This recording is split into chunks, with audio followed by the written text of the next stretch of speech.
Rebecca and welcome back to watching my channel Grow to Gather. And today I'm going to work on canning some strawberry jam. Now, if you never tried local strawberries or fresh strawberries from your own garden, they do taste a lot better than strawberries from the store in my opinion, just they taste more like strawberry. And one way to capture that flavor is to make jam and then you can enjoy it all year round. Strawberry jam that you make at home, it has a much stronger flavor than store-bought strawberry jam, and in my opinion it's just a lot better. I've actually been trashing out the strawberry jam that I made last year just to make sure I don't run out of it, which this is how much I had left, so I actually did a pretty good job of rationing it. But I'm looking forward to making more. As you can see, these strawberries I did not grow at home. Honestly, a lot of my strawberries over the winter didn't fare so well. But I brought these from a local farm that grows strawberries, and I'm going to go ahead and process them. If you can't grow strawberries at home, or you can't grow enough to be able to process them, that is a good way to be able to have that fresh strawberry flavor and support a local farmer. So canning can be a little bit intimidating the first few times you do it. Honestly, I grew up watching my grandparents can a lot and grew up a little bit around it. But the first few times I did it, it was a little bit intimidating because there is a risk of botulism, but it's extremely rare. But you just need to make sure that you're following tested recipes like from Ball Canning or the USDA, and you need to make sure that you do your research and know what you're doing. A lot of the recipes that I cooked in this recipe I'm going to be using today is from this Ball Home Preserving book, but that's a good safe recipe book that you can follow along with, and it's something that you can do even as a beginner. And if you really don't want to go through the trouble of canning and doing all that and buying cans, you may not realize it, but it's also possible to preserve jam by freezing it, and it works out just fine and it tastes just as good. So the first thing I'm going to do is I'm going to wash my lids and my bands. So every time you can, you want to make sure that these are clean. And these bands you can reuse over and over and over again. I tend to only throw them away whenever they get pretty rusty. And these lids, you want to use new ones every time. If you try to reuse an old one, it's not going to seal and it's just not something you want to do. You can reuse it if you're saving herbs or other food in a jar for some reason, but you can't use it for canning again and expect it to seal. And I did already wash my jars again. These can also be reused over and over and over again. It'd be kind of silly to throw them away each time. But these I already ran through the dishwasher. Now, one thing that you do want to keep in mind is you do want to prepare extra jars and lids and bands. I usually do 1 or 2 extra. Sometimes I'll do a smaller jar than the jar I'm planning on canning, because those recipes are estimates. You may end up with less or maybe more than the yield that's estimated just based on how processing goes and how your individual ingredients act. So it's usually good to have just one set aside in case you do end up making more. And if you do happen to have extra and it doesn't completely fill a jar, you do have somewhere to put the extra, but you don't want to put it in, you don't want to can it and process it unless you have a full jar. Now the next thing I'm going to do is I'm going to begin adding water to the canner. I'm going to cover up these jars by about 3 inches. And this helps warm the jars because you don't want to add anything to a cold jar that's going to be really hot like the jam is going to be. I am also going to add a bit of vinegar to this because my water is very hard. If you can see some of the brown in the bottom of this. But if I don't, I tend to get kind of a residue on my processed jars, which is fine. It's not the most aesthetically pleasing, so the vinegar helps reduce that. So now that this is full, I'm going to cover it and bring it to a simmer. So the next thing I do is I'm going to work on measuring out some of my ingredients. And I already did the sugar this morning. As you can see, it's quite a lot, 7 cups. But I was a little bit worried I wouldn't have enough. But it's important to do that because with the sugar, you want to pour it in all at once just to prevent delays and so that it stirs evenly in there. But I'm going to go ahead and measure out my pectin as well, 6 tablespoons and 4 tablespoons of lemon juice. And the pectin is going to be what helps make the jam kind of gel up and helps give it some structure. I'm going to go ahead and measure that out. I find that if you do measure out things in advance, it does help you make sure that you remember to put everything in your jars. Because if you did happen to leave out something like this lemon juice, for example, the lemon juice is important to help make sure the pH is right. And you don't really want to leave out something like that and then be consuming your product months later. That would be a little bit iffy. I'm going to go ahead and set these aside. Then the next thing I'm going to do is I'm going to wash some strawberries just to make sure I have all the debris off of them and make sure that they're ready to go and nice and clean. And I'm just going to measure out about 8 cups of these, but then try to get close. Definitely looking forward to eating this jam. I use it a lot on things like yogurt or things like English muffins, but it's a very sweet, very strawberry flavored filled jam that I'm really looking forward to. We do have one bad strawberry on there. Gonna set that aside for the compost pile or the chickens. Definitely happens whenever you have fresh produce.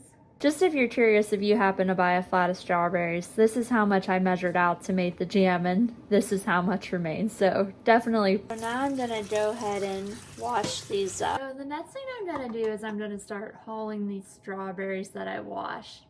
And you can do this with a potato peeler like this. Just use the end. You can use a paring knife or a strawberry huller. You really don't need to buy anything special. But I'm gonna go ahead and get started doing that. Then the tops I'm just gonna add to the compost bin. But really easy to do. You just wanna get these holes right at the end. And I'm just gonna work on those and put them to the side for now. Not accumulating more and more of these into my other bowl. Really does not take as long as you would think to go through and process these. This one has a little bit of a bad spot, so I'm gonna just put it to the side since you want to make sure that you're using ones that are good, which that one's still really not that bad, and maybe I'm a little bit picky, but it'll be okay. We have enough to use another one for the jam. So the next step in this recipe is to start crushing these strawberries that we previously hulled. And what I'm going to do is I'm going to take a pie plate. Just recommends to use some sort of flat bottom bowl or pie plate just to have the strawberries in a single layer, and then mash them with a potato masher just to get them crushed. So I'm just going to measure out 5 cups of crushed strawberries, and I'm going to add them to this stainless steel pot. The book actually recommends to use a stainless steel saucepan, but I don't have a saucepan that's big enough, so this will do. It's pretty large, as you can see, but I'm just gonna make use of that and use that to make my jam. But I'm gonna go ahead and do that. Alright, so I'm just gonna add enough for a single layer. Get them nice and crushed. Maybe a few more. Alright, so here we go. So I think this is good. It's very juicy, as you can see, but I'm gonna go ahead and ladle this out to measure it for the cup. And whenever we measured the 8 cups of strawberries earlier, it wasn't as important that it be as exact, just because it's really the crushed strawberries that you need to measure, but these you do need to try to get more exact, and they're gonna be quite a bit easier to measure. A few moments later. So I do actually have to wash and haul some more strawberries. I got about a little bit over 3.5 cups from those 8 cups that I washed and hauled earlier. But we do need 5, so I'm gonna have to wash some more of these and measure out some more. So I am gonna get that going again, hauling out some more strawberries. This time I'm just gonna put them in here.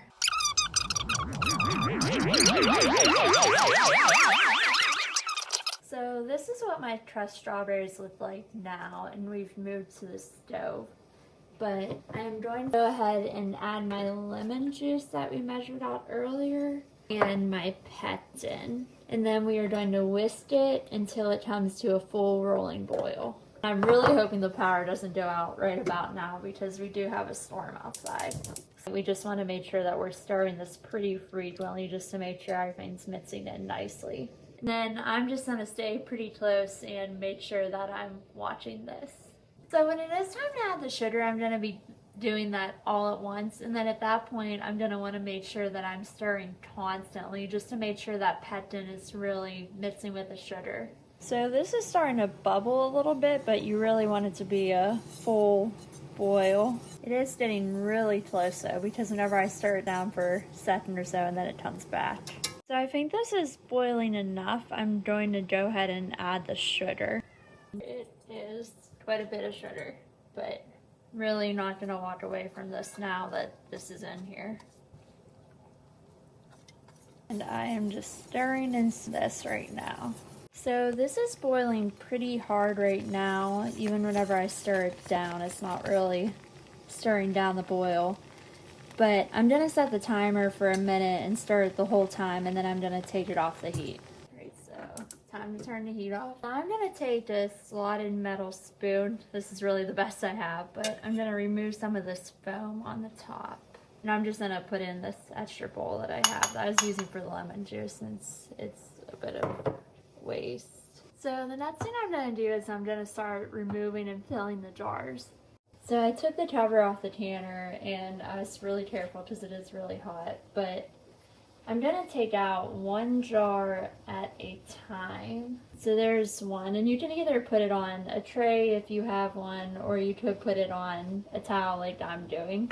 And I'm just going to move this jam over here so that it's closer. But I'm going to put the canning funnel in, and I'm going to start filling these. And then you want to leave a 1/4 inch of head space for these. And what head space is it's the distance from the top of this jar, the lip, down to where your jam is. So this tool helps me measure it, but this one's a little bit below, so I'm going to have to add a little bit more. Right, so that is good, and I'm just going to go ahead and remove these air bubbles. And then I'm going to take a wet paper towel and wipe along this top. Just because if you don't do that, it's not going to seal quite as nicely. And then I will put this on, tighten just fingertip tight. It doesn't have to be especially tight. And then I'm going to put this to the side. So this is all that is left of my jam after doing 8 jars, which really isn't bad. I'm just going to move it into a smaller container and probably enough for breakfast tomorrow. And these are my 8 jars. Pardon the mess, but really to get the jam in them without making a mess. So I'm going to go ahead and move these over. So you can use the rack of the canner. I honestly get pretty intimidated using that whenever the water's so hot, but I'm just going to go ahead and finish putting in the jars one by one.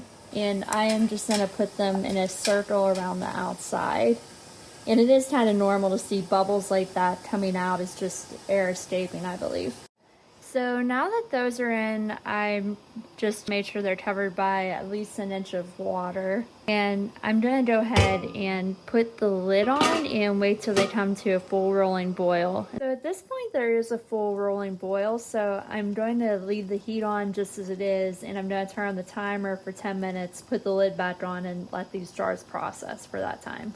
So my timer just went off, so I am going to take this lid off, and I'm going to turn off the water, and I'm going to put the timer on for 5 more minutes and leave the jars in the water. And they will start to cool off a little, but that is how you're supposed to do it.